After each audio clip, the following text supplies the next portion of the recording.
皆さんこんにちは。またお目にかかれて嬉しいです。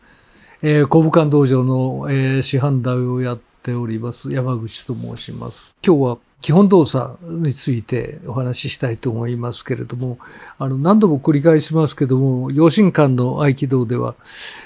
基本動作という6種類のですね、単純な動きなんですね。それを稽古前に5分か10分ですけども、繰り返し何十年も続けるんですね。それはどういうところから来た技かというと、陽心館の創始者である塩田剛三先生がですね、開発された実際ある体験なんですけども、戦前上海で殺されそうになったんですね。当時の上海っていうのはもう警察の力は全く及ばない、殺人なんか日常茶飯事、そういう中へ入ってって思わず喧嘩しちゃったらしいんですね。そしてどっかの一軒の家に2人で逃げ込んだんですけども、4人夜になって襲ってきたんですね。それでその4人と油断すれば自分が殺されちゃうという緊張感の中で戦って、1人目か2人目倒した途端にですね、いきなり心の中にですね、あれっていうね、不思議な感覚が生まれた。なんか俺は強いんじゃないか。その途端に落ち着くことができて、それからあと2人の動きはとてもよくわかるようになったんですね。そして4人を倒して自分であっけに取られたっていうんですね。それは宗教で言えば悟りを開いた。例えば日蓮さんが太陽が自分の中に入ってきたっていうふうに回想されてますけども、それと同じように、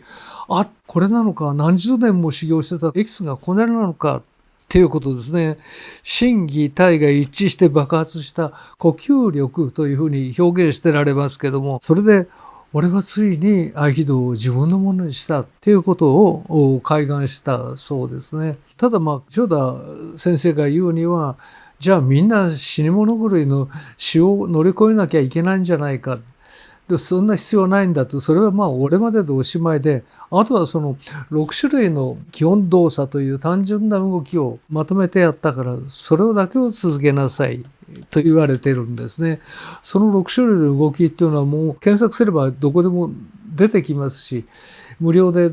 見ることができるビデオもDVD も売ってますので、館長のエキスを我々はすぐに手に入れることができます。ただ最初の稽古はやっぱり指導者についた方がいいんじゃないかなと思うんですね。っていうのはですね、私がこの館長に基本動作を教わってた頃ですね、1年間教えてくださったんですけども、館長昨日は200本やりましたよ、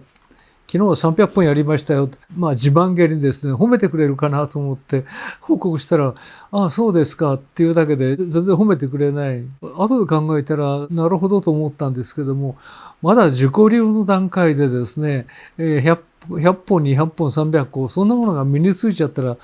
せっかくの自分が教えたものがダメになっちゃうんじゃないか。多分ですね、館長とするとそういうふうに心配されたんじゃないかなと。悪い癖がついたら何にもならないということですね。陽心館の道場長の井上さんという方ですね、その方は1日1000本やるっていう、朝昼晩に分けてですけどね、1000本稽古をする基本動作をですね、そして自分の基本動作で自分の力を中心に集めるんだ。それからこういう力を抜くんだっていうことですね。その2つを毎日1000本やることによって少しずつ身につけるんだということを言ってられるんですけども、そこまでは一般の人はできないけれども、中島館長が自信を持って言われた基本動作、それを私たちは続けたいというふうに思っております。今日はどうもありがとうございました。